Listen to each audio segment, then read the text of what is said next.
السلام علیکم ورحمۃ اللہ وبرکاتہ۔ نحمده ونصلي على رسوله الكريم اما بعد فاعوذ باللہ من الشیطان الرجیم بسم اللہ الرحمن الرحیم رب اشرح لي صدری ويسر لي امری واحلل عقدۃ من لسانی يفقهوا قولی۔ قال اللہ تبارک وتعالی فی القرآن المجید والفرقان الحمید وما خلقت الجن والانس الا لیعبدون۔ تمام قسم کی حمد و ثنا اللہ رب العزت کے لیے ہے جو ہمیشہ سے زندہ اور قائم رہنے والا ہے۔ وہ جیسے چاہتا ہے فیصلے کرتا ہے اور وہ ہر چیز پر قادر ہے۔ اس کے علاوہ کوئی عبادت کے لائق نہیں۔ وہی حکمت والا اور باخبر ہے۔ اسی نے قرآن، نصیحت، حکمت اور عمل صالح کے ذریعے ہمارے دلوں کو زندگی بخشی ہے۔ اللہ تعالیٰ کا لاکھ لاکھ شکر ہے کہ اس نے ہمیں مسلمان گھرانے میں پیدا کیا ہے، جس کا ہمیں یہ فائدہ ہوا ہے کہ ہم سب قرآن کو جانتے ہیں، ہم رسول اللہ صلی اللہ علیہ وسلم کی سنت کو جانتے ہیں اور اسلام کی بیسک تعلیمات کو جانتے ہیں۔ ہم کہاں سے آئے ہیں اور مرنے کے بعد کہاں جانا ہے اور ہماری اس زندگی کا مقصد کیا ہے۔ اللہ تعالیٰ فرماتے ہیں خلق الموت والحیات لیبلوکم ایکم احسن عملا، کہ اس نے موت اور زندگی کو بنایا تاکہ وہ آزما کے دیکھے کہ تم میں سے کون اچھے عمل کرتا ہے۔ ہم جانتے ہیں کہ کائنات میں اللہ تعالیٰ نے کوئی بھی چیز بغیر مقصد کے پیدا نہیں فرمائی۔ سب چیزیں ایک مقصد کے تحت وجود میں آئی ہیں۔ اسی طرح انسان کو اللہ تعالیٰ نے ایک مقصد کے لیے پیدا کیا ہے۔ اللہ تعالیٰ نے جب انسان کو تخلیق کیا تو اس سے پہلے اللہ تعالیٰ فرشتوں کو تخلیق کر چکے تھے۔ اللہ تعالیٰ نے فرشتوں کو بتایا کہ میں ایک مخلوق بنانے جا رہا ہوں جو زمین میں خلیفہ ہوگی۔ وَإِذْ قَالَ رَبُّكَ لِلْمَلَائِكَةِ إِنِّي جَاعِلٌ فِي الْأَرْضِ خَلِيفَةً، جب فرشتوں نے یہ سنا کہ اللہ تعالیٰ ایک ایسی مخلوق بنا رہا ہے جن کے پاس اختیارات ہوں گے، تو فرشتوں نے اللہ تعالیٰ سے کہا قالوا اتجعل فيها من يفسد فيها ويسفك الدماء، آپ ایک ایسی مخلوق بنا رہے ہیں جو خون خرابہ کرے گی، فساد کرے گی۔ یہ اس لیے کہا تھا کہ جب اللہ نے فرشتوں کو تخلیق کیا تو ان کے اندر کوئی چوائس نہیں رکھی، کوئی ضروریات نہیں رکھی۔ اللہ نے فرشتے کو تخلیق کیا اور اس کا ایک ہی کام رکھ دیا، صرف اللہ کی عبادت کریں یا وہ کام کریں جو اللہ ان سے کہہ دے۔ بس یہ مقصد ہے فرشتوں کا، یعنی ان کے پاس کوئی آپشن نہیں ہے۔ جبکہ انسانوں کو اللہ تعالیٰ نے تخلیق کیا تو ان میں خواہشات کو بھی رکھ دیا۔ فرشتوں کو اس بات پر حیرت تھی کہ اللہ جو مخلوق بنا رہا ہے وہ خواہشات بھی رکھتی ہوں گی، جو اللہ کے تابع بھی ہوگی، ان کو اللہ تعالیٰ اختیارات بھی دے گا۔ اس پر انہوں نے اللہ تعالیٰ سے کہا وَنَحْنُ نُسَبِّحُ بِحَمْدِكَ وَنُقَدِّسُ لَكَ، ہم تو آپ کی تسبیح بھی بیان کرتے ہیں، آپ کی پاکی بھی بیان کرتے ہیں، آپ کی حمد بیان کرتے ہیں، تو ایسے مخلوق بنانے کا کیا مقصد ہے؟ تو اللہ نے جواب دیا کہ قال انی اعلم ما لا تعلمون، اللہ تعالیٰ نے فرمایا جو میں جانتا ہوں وہ تم نہیں جانتے۔ اس کا مطلب کہ اللہ تعالیٰ نے یہ کہہ کے واضح کر دیا کہ اللہ نے ہمیں کسی مقصد کے لیے پیدا کیا ہے۔ امام ابن قیم نے بہت پیاری بات کی۔ انہوں نے کہا اللہ تعالیٰ نے فرشتے پیدا کیے بغیر خواہشات کے لیکن مقصد کے ساتھ، اللہ تعالیٰ نے جانور پیدا کیے بغیر مقصد کے لیکن خواہشات کے ساتھ، اور اللہ تعالیٰ نے انسان کو پیدا کیا ان دونوں کے ساتھ، یعنی ہمارے ساتھ خواہشات بھی ہیں، ہمارے ساتھ مقصد بھی ہے۔ اب ہم چاہیں تو خواہشات کے ساتھ زندگی گزاریں یا پھر اپنے مقصد کی طرف بڑھ جائیں۔ یہی ہمارا امتحان ہے، ہمیں اسی بیس پر آخرت میں یا تو بخشا جائے گا یا اللہ نہ کرے کہ ہمارا معاملہ دوسرے والا ہو۔ اب ہم نے دیکھنا یہ ہے کہ ہماری زندگی کا مقصد کیا ہے۔ اللہ تعالیٰ نے فرما دیا وَمَا خَلَقْتُ الْجِنَّ وَالْإِنسَ إِلَّا لِيَعْبُدُونَ، اور میں نے جنات اور انسانوں کو صرف اسی لیے پیدا کیا کہ وہ میری عبادت کریں۔ اللہ نے آپ کو اور مجھے اپنی عبادت کے لیے پیدا کیا ہے۔ یہ کیسے پتہ چلتا ہے کہ اللہ نے ہمیں اپنی عبادت کے لیے پیدا کیا ہے؟ ایک تو قرآن کی اس آیت نے ہمیں بتا دیا، اور پھر ہم دیکھتے ہیں کہ جب آپ صلی اللہ علیہ وسلم کو معراج پر لے جایا گیا تو آپ صلی اللہ علیہ وسلم کو 50 نمازیں نمازوں کا تحفہ دیا گیا، یعنی 50 نمازیں فرض کی گئی تھیں، اور یہ کہا گیا تھا کہ آپ کی امت کو یہ 50 نمازیں پڑھنی ہیں، جن کو کم کرتے کرتے 5 نمازیں کر دیا گیا۔ آپ صلی اللہ علیہ وسلم سے کہا گیا آپ کی امت پڑھے گی تو 5 نمازیں، لیکن اس کو ثواب 50 کا ملے گا۔ اب تھوڑی دیر کے لیے آپ اور میں ذرا تصور کریں کہ ہم نے 5 نمازیں 12 سے 14 گھنٹوں میں پڑھنی ہوتی ہیں، انہی 12 سے 14 گھنٹوں میں 50 نمازیں پڑھنی ہوتی تو آپ اور میں کوئی اور کام کر ہی نہیں سکتے تھے، نہ کسی سے ملنے جا سکتے تھے، نہ اپنی جائز ضروریات کو پورا کر سکتے تھے۔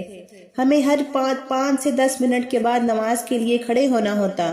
امام ابن قیم کہتے ہیں کہ یہ جو 50 نمازوں کو مسلمانوں پر فرض کیا گیا تھا، اس کے ذریعے یہ بات واضح کر دی گئی کہ انسان کی زندگی کا کوئی اور مقصد نہیں ہے سوائے اس کے کہ عبادت کی جائے۔ تو مجھے اور آپ کو نمازوں کے علاوہ جو وقت ملتا ہے اس کو عبادت بنانا ہے۔ اب اس کو عبادت میں کیسے ڈالنا ہے، یہ ہمارا کرنے کا کام ہے۔ مجھے اور آپ کو عبادت کو فوقیت دینی ہے، اللہ کی اطاعت کرنی ہے، اللہ کی عبادت کرنی ہے، ساتھ ساتھ اللہ کی بتائی گئی حدود کے دائرے میں رہ کر اپنی خواہشات کو پورا کرنا ہے۔ اور ایسے ہی لوگ جو اپنی زندگی میں اپنی خواہشات کو پیچھے رکھ کے عبادات کو اول درجے پر رکھتے ہیں، انہی کے لیے اللہ تعالیٰ فرماتے ہیں وَالَّذِينَ آمَنُوا أَشَدُّ حُبًّا لِلَّهِ، اللہ پر ایمان لانے والے تو اللہ سے محبت میں شدید تر ہوتے ہیں۔ حضرت ابو بکر اور تمام صحابہ اکرام کی زندگی کو دیکھا جائے تو ان کی زندگی کا مقصد اعلیٰ تھا، انہوں نے اپنی خواہشات کو پیچھے رکھا اور اپنے اعلیٰ مقصد کو اپنے سامنے رکھا۔ مجھے اور آپ کو اسی امتحان سے گزرنا ہے۔ امام حسن بصری کہتے ہیں، جو کہ بہت بڑے تابعی گزرے ہیں، اللہ تعالیٰ نے جو قرآن میں فرمایا لَقَدْ خَلَقْنَا الْإِنسَانَ فِي أَحْسَنِ تَقْوِيمٍ، اس کا مطلب یہ ہے کہ جب بندہ اللہ کے بتائے ہوئے مقصد کو ترجیح دیتا ہے تو وہ فرشتوں سے بھی اعلیٰ مقام حاصل کر لیتا ہے۔ اللہ تعالیٰ نے انسان کو پیدا کیا ہے اور اس کا مقصد بھی اس کو بتا دیا ہے کہ کیسے زندگی بسر کرنی ہے۔ جب انسان اللہ تعالیٰ کو پہچان جاتا ہے تو اللہ کی ذات اس کی زندگی کا مرکز اور محور بن جاتی ہے۔ وہ ایک ایسا انسان بن جاتا ہے جس کا جینا اور مرنا اللہ کے احکامات کے مطابق ہو جاتا ہے۔ اللہ کے لیے مرنے اور جینے کا مطلب یہ ہے کہ انسان کے تمام معاملات میں اللہ کا رنگ نظر آئے، وہ بولے تو اسے احساس ہو کہ اللہ اس کی آواز سن رہا ہے، وہ چلے تو اس کی چال اللہ کی پسند کے مطابق ہو، وہ لوگوں سے معاملہ کرے تو اسے یہ ڈر رہے کہ اگر میں نے ظلم کیا، اگر میں نے زیادتی کی تو اللہ مجھ سے ناراض نہ ہو جائے۔ اس کا لینا دینا جینا مرنا سب کچھ اسی کے لیے ہو۔ اس بات پر غور کریں تو پتہ چلتا ہے کہ انسان کی زندگی اللہ کی مرضی کے مطابق اسی وقت ہوتی ہے جب اس کی خواہشات، جذبات، دلچسپیاں، تعلقات، محبت اور نفرت اللہ کے تابع ہو جاتی ہے، اور یہی چیز دنیا اور آخرت میں کامیابی کا ذریعہ بنتی ہے۔ قرآن مجید میں اللہ تعالیٰ فرماتے ہیں قد افلح من تزکا وذکر اسم ربہ فصلی، یقیناً فلاح پا گیا جس نے تزکیہ کر لیا اور اپنے رب کا نام ذکر کیا اور پھر نماز پڑھی۔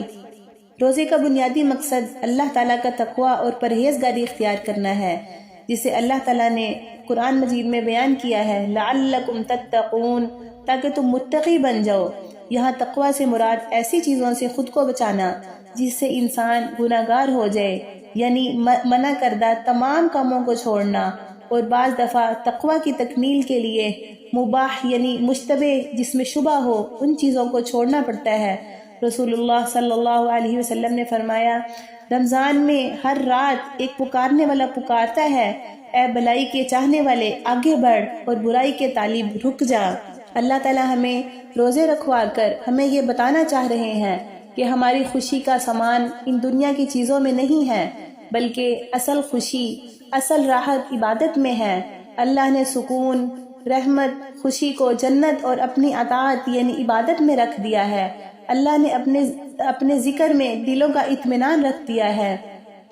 رمضان کا مہینہ ہمیں ہمارے مقصد سے قریب کرتا ہے، یہ ہمیں یاد دلاتا ہے کہ اللہ نے مجھے اس دنیا میں کیوں بھیجا ہے۔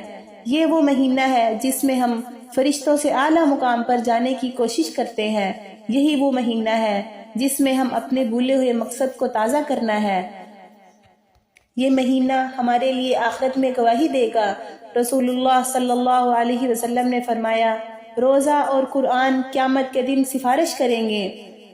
ہم جانتے ہیں کہ قیامت کے دن ہماری زبان کو تالا لگا دیا جائے گا، ہمارے ہاتھ اور پیر گواہی دیں گے، اسی طرح ہمارے اعمال بھی گواہی دیں گے۔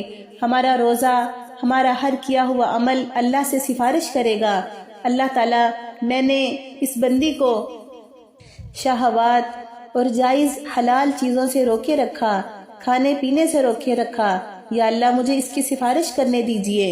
اسی طرح قرآن سفارش کرے گا کہ میں نے اسے رات سونے سے روکے رکھا، یا اللہ مجھے اس کی سفارش کرنے دیجئے۔ آپ صلی اللہ علیہ وسلم نے فرمایا کہ ان دونوں کو سفارش کرنے دی جائے گی اور ان کی سفارش کو قبول کیا جائے گا۔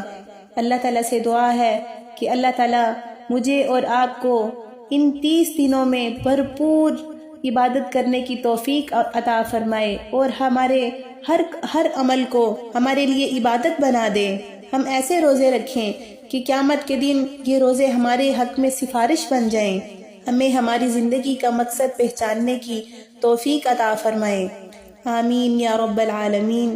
ربنا تقبل منا انك انت السميع العليم وتب علينا انك انت التواب الرحيم وصلى الله على نبيه وآله وأصحابه أجمعين برحمتك يا أرحم الراحمين آمين يا رب العالمين۔